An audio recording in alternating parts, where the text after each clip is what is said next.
j'ai eu la chance de naître dans une famille chrétienne, pratiquante. Donc, mes parents nous ont donné à mes frères et sœurs et moi-même une éducation chrétienne. Donc, on priait en famille, on allait à la messe tous les dimanches et quelques fois en semaine. Et moi, donc, quand je suis rentré au collège avec la maturité de cet âge-là, j'ai commencé à faire vraiment une expérience personnelle de la foi, une expérience personnelle du Seigneur. Et c'est en ce moment-là que, pour une fois, j'ai eu l'envie de devenir prêtre. Alors, tout petit déjà, avec les groupes d'enfants, les groupes d'apostolat, on nous posait la question, mais je ne voulais pas du tout. Je savais que cette possibilité existait, mais ça ne me disait absolument rien.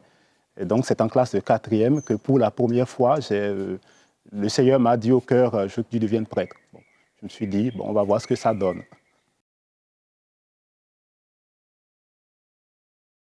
Oui, je me souviens précisément de ce jour-là. Alors, nous étions à une récollection de 3 jours au mois de décembre avec des collégiens, des lycéens et quelques étudiants. C'était le groupe de la jeunesse étudiante catholique, GEC. J'étais dans ce groupe-là depuis une année. Et à cette récollection, on nous a enseigné la Lectio Divina, c'est-à-dire comment entrer en prière à partir de la parole de Dieu.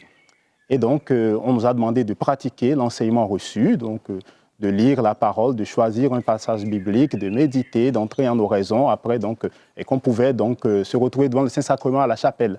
Et c'est ce que j'ai fait, méticuleusement.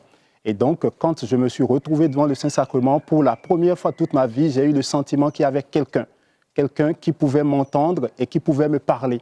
Et là, je suis entré vraiment, pour une première fois, donc, dans un dialogue cœur à cœur avec Jésus.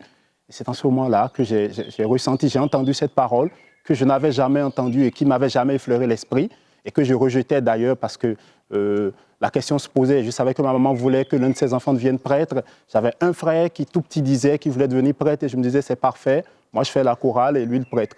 Donc, et là, pour la première fois, j'ai eu cette parole-là.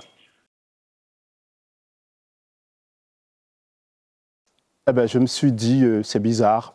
C'est bizarre parce que ce n'est pas dans mes plans. Je me suis toujours dit que j'allais me marier peut-être à 25 ans. Et donc, quand je suis parti de cette récollection, j'ai eu le temps d'oublier. J'ai eu le temps d'oublier complètement.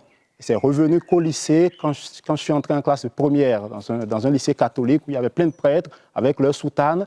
Et là, ça a pris une autre forme, c'est-à-dire une forme d'admiration, de sidération devant l'allure de ces prêtres-là, la frange de leur soutane, leur prestance, leur façon d'être. Et là, profondément, le désir m'a saisi. Et depuis ce temps-là, je pense qu'il ne m'a pas quitté.